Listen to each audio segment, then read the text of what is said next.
the first movie in the Marvel Cinematic Universe. So yes guys, as I stated in a previous video, I am actually going to attempt to review each and every Marvel Cinematic Universe movie before Doctor Strange comes out on November 4th. This is something I've been wanting to do for a very long time. It just feels weird for me as a movie reviewer to not touch on these movies. I've watched these movies since the beginning. I love these movies. These characters are a part of my childhood, and I really just wanted to do this because I feel as though it's important to me, and I also feel as though it's important to you guys, so you guys can get a better understanding of how I feel about these movies, how much I love them and these characters, and how much they mean to me. And I'm going to be starting today talking about Iron Man from 2008. Even before this movie was released, I followed it a lot as a kid. I followed every inch of news on this movie before it was released in 2008. I was just a 12-year-old kid who was on his computer a lot trying to find out any news or any speculations on the new Iron Man movie or upcoming Marvel films. And when I saw the trailer for the first time, I freaked out. It was so good. And I remember at the time that people were really speculating on whether or not the movie was going to be good,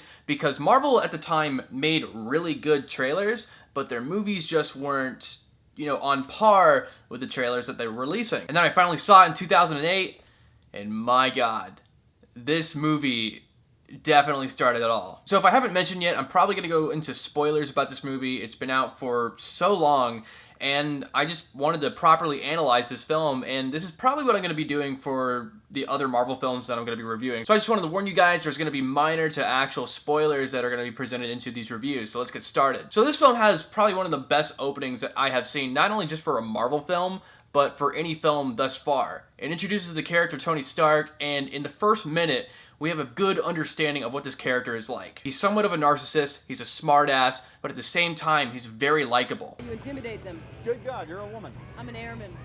But you have actually excellent bone structure there. I'm kind of having a hard time not looking at you now. Is that weird?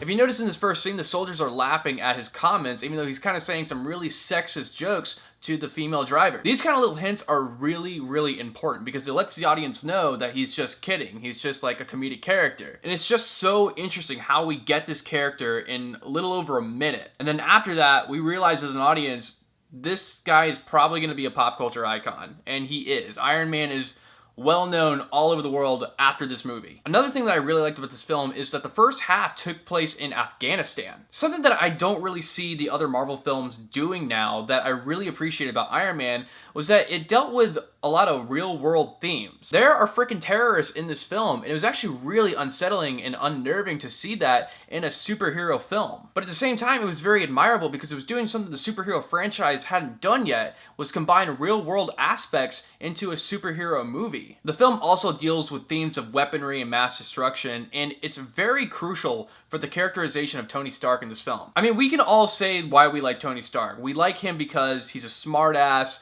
he's funny, he's a narcissist. But in this film, the reason why we also like him is because of the characterization, how he evolves as a character in this one particular Iron Man film. There is guilt inside him because he has been producing weapons for so many years, and he finds out after going to Afghanistan that his weapons have fallen into the wrong hands. And after seeing this destruction caused around him, he decides to do something about it. So he makes an Iron Man suit, escapes from this 10-ring organization, and returns back to America. By the way, I really liked how they incorporated the 10 rings into this film, because it gave us some promise that we might see the Mandarin in the future. Oh, if only we knew the future.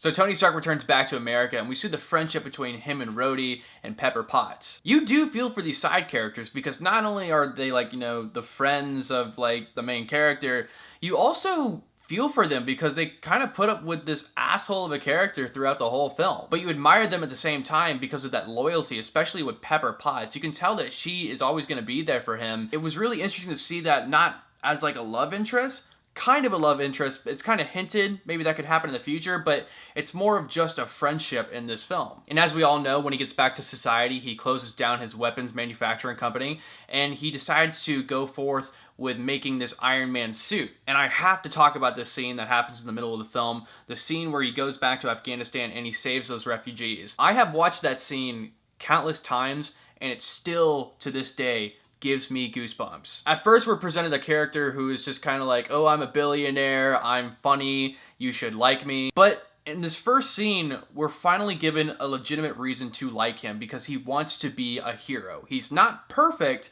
but he wants to be a hero and he goes out and saves these refugees. And that scene with that kid and his father and Tony Stark just coming out of nowhere and saving them gives me goosebumps every time I watch this scene. And it's one of the most memorable scenes of the film, and I watch it a lot on YouTube. Let's talk about Obadiah Stane, because not only are we dealing with terrorists in this film, but we're dealing with the first Iron Man villain in this franchise. I didn't mind him in the film. I thought he served his purpose pretty well, and I will admit, he seems like he's the only Iron Man villain thus far that has really personal motives, and you understand why he is doing the things that he's doing. He ran this company for a while, and then he had Tony Stark become the head of the company at such an early age, and I feel as though that was very demeaning to him, which is why he wanted to kill him off in the first place. However, the scene where he finally gets the Ironmonger suit, the fight scene is really good. I really enjoyed the fight scene, and it's probably the second most memorable scene in the film. However, the dialogue coming from him is that of a cliche villain. It's very cliche. I didn't really like the dialogue whatsoever, but it's not really anything to fret over. It's just, you know, that's the portion of the movie where I'm going to say it's just a superhero movie. And then we're presented the ending of the film where he has the press conference and he reveals to the world that he is Iron Man, which is really, really different for a superhero film, because we've never had a superhero film where the guy comes up out of nowhere and tells the whole world, hey, I'm a superhero. I'm Iron Man.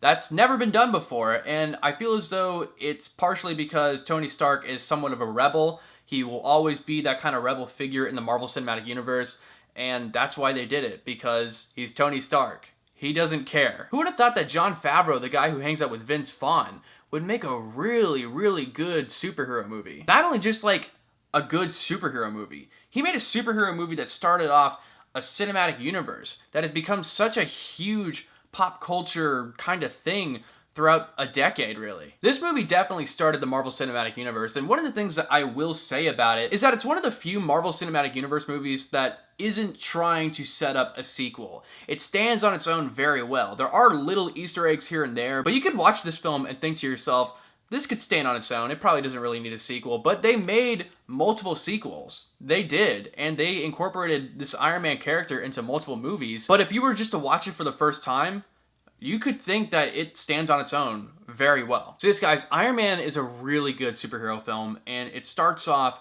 this whole entire universe with a really complex character. It's got great action, great character development, and it starts this whole ordeal of movies in the future. Definitely check out Iron Man if you haven't. It's a great flick. Alright guys, thank you so much for checking out my review of Iron Man. The next film is going to be The Incredible Hulk. Thank you guys so much. I am Corbin Stuckey, and this is Pixel Talk.